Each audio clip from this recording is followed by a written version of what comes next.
ನನ್ನ ಜೀವನದಲ್ಲಿ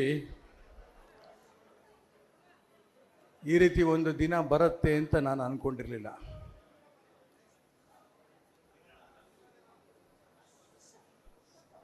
ಯಾಕೆ ಅಂತಂದರೆ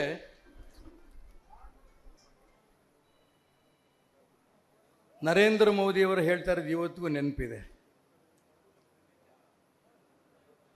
ಕಾಂಗ್ರೆಸ್ ಪಕ್ಷದಲ್ಲಿ ಕುಟುಂಬ ರಾಜಕಾರಣ ಇದೆ, ಇದರ ವಿರುದ್ಧವಾಗಿ ದೇಶದ ಜನ ಹೇಳಬೇಕು.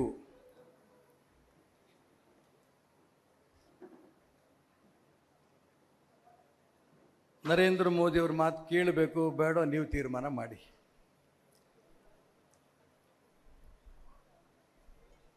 ಪ್ರಾಣ ಹೋದರೂ ಕೂಡ ನರೇಂದ್ರ ಮೋದಿಯವರ ವಿರುದ್ಧ ನಾನು ಇರಕ್ಕೆ ಸಾಧ್ಯ ಇಲ್ಲ.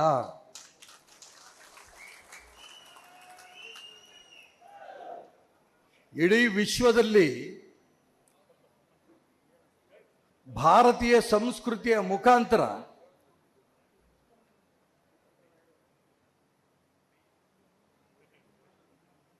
ಸರ್ವೇ ಜನ ಸುಖಿನೋ ಭವಂತು ಅನ್ನೋಂಥ ಭಾವನೆಯನ್ನು ಅಲ್ಲಿ ಸೃಷ್ಟಿ ಮಾಡಿ ನೀವೆಲ್ಲರೂ ಕೂಡ ನಮ್ಮ ಸ್ನೇಹಿತರು ಅನ್ನಂಥ ಒಂದು ಭಾವನೆ ತಂದವರು ಮೋದಿ.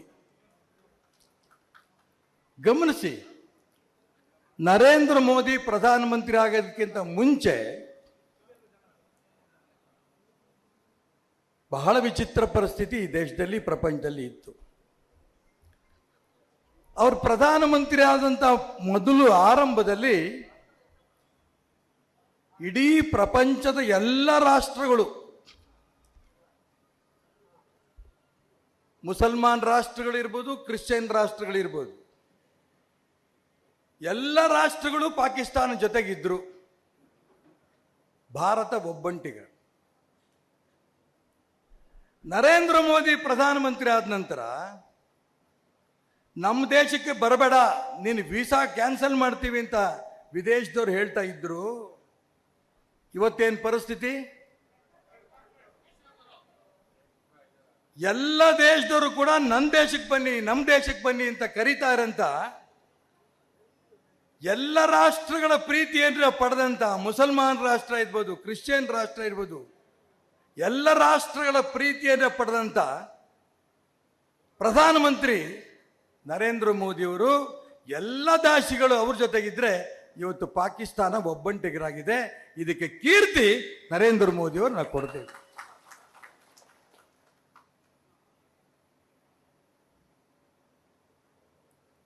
ವಂಶ ಪಾರಂಪರ್ಯದ ಬಗ್ಗೆ ವಿರುದ್ಧ ಜಾಸ್ತಿ ನಾನು ಮಾತಾಡಕ್ಕೆ ಹೋಗಲ್ಲ, ಯಾಕಂದ್ರೆ ಮೋದಿ ಹೇಳಿದ್ದಾರೆ. ಒಂದು ರೀತಿ ಕರ್ನಾಟಕ ರಾಜ್ಯದಲ್ಲಿ ಮತ್ತೆ ಹೇಳ್ತೀನಿ, ಇತ್ತೀಚೆಗೆ ಭಾರತೀಯ ಜನತಾ ಪಾರ್ಟಿಯಲ್ಲೂ ಕೂಡ ಆ ಕಾಂಗ್ರೆಸ್ ಸಂಸ್ಕೃತಿ ಬಂದಿದೆಯಾ? ನೊಂದು ಹೇಳ್ತಾ ಇದ್ದೀನಿ. ನಾನು ಬಂದು ಇಲ್ಲಿ ನಿಂತಿರೋದು ಕಾಂತೇಶನ್ಗೆ MP ಯಾಕೆ ಕೊಡಲಿಲ್ಲ, ನನಗೆ MP ಕೊಡಲಿಲ್ಲ ಅಲ್ಲ, ಅದೂ ಇದೆ, ಅದೊಂದೇ ಅಲ್ಲ. ಇಡೀ ರಾಜ್ಯದ ಕಾರ್ಯಕರ್ತರು ಇವತ್ತು ನಾವೇನು ತೀರ್ಮಾನ ತಗೋತಿದ್ದೀವಿ ಅಂತ ಕಾಯ್ತಾ ಇದ್ದಾರೆ. ನೊಂದ ಕಾರ್ಯಕರ್ತರು ಇತ್ತೀಚಿನ ದಿನಗಳಲ್ಲಿ ಟಿವಿನಲ್ಲಿ ಹಾವೇರಿ ಹಾವೇರಿ ಹಾವೇರಿ ಚರ್ಚೆಗಳು ಬರ್ತಾ ಇತ್ತು.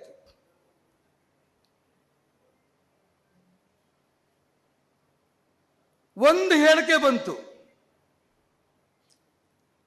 ಹಾವೇರಿಗೆ ಮಾನ್ಯ ಯಡಿಯೂರಪ್ಪನವರು ಬಸವರಾಜ ಬೊಮ್ಮಾಯಿ ಅವರಿಗೆ, ಅದೇ ರೀತಿ ಚಿಕ್ಕಮಗಳೂರಿಗೆ ಶೋಭಾ ಕರಂದ್ಲಾಜೆಗೆ ಹಠ ಹಿಡಿದಿದ್ದಾರೆ.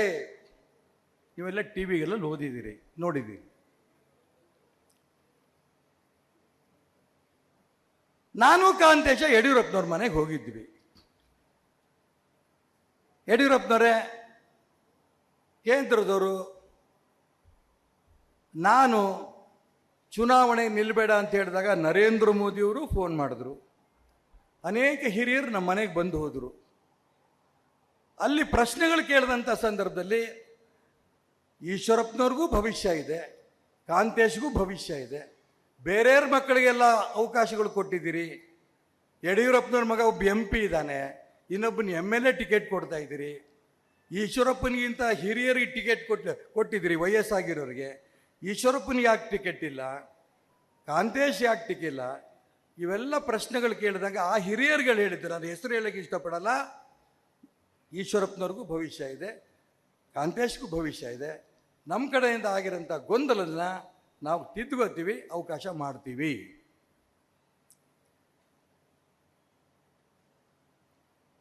ಯಡಿಯೂರಪ್ಪನವ್ರ ಮನೆಗೆ ಹೋದ್ವಿ.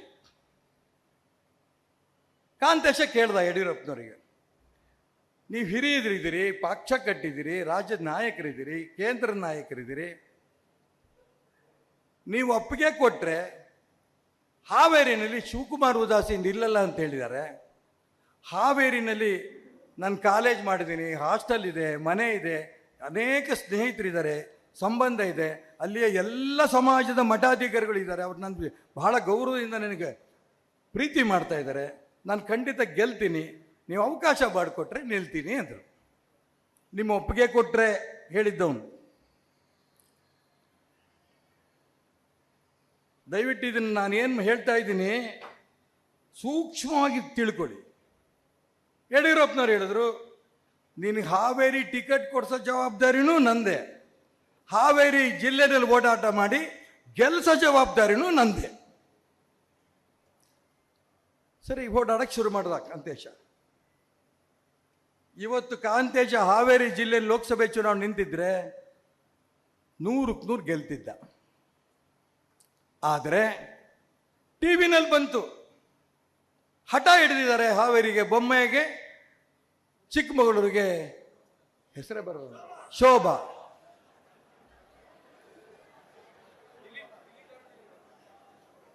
ಎಲ್ಲ ನಮ್ಮ ಕಾರ್ಯಕರ್ತರು ಎಲ್ಲರೂ ಕೂಡ ಏನು ಸರ್ ಹಿಂಗೆ ಮಾಡಿದ್ದಾರೆ, ಏನು ಸರ್ ಹಿಂಗಾಗಿದೆ.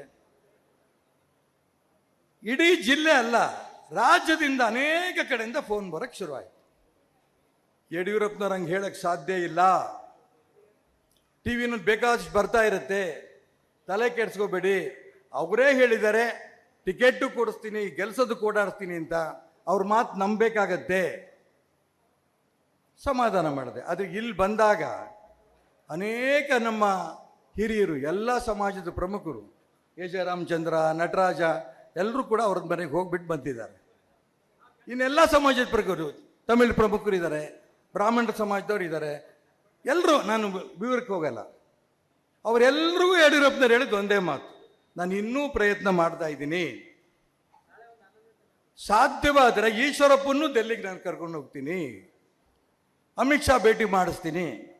ಟಿವಿನಲ್ಲಿ ಬಂದಿದ್ದು ಸತ್ಯ ತಾನೆ. ನಾನೇನಾದ್ರು ಹೇಳ್ತಾ ಇರೋದು ವ್ಯತ್ಯಾಸ ಇದ್ರೆ ಹೇಳಬೇಕು.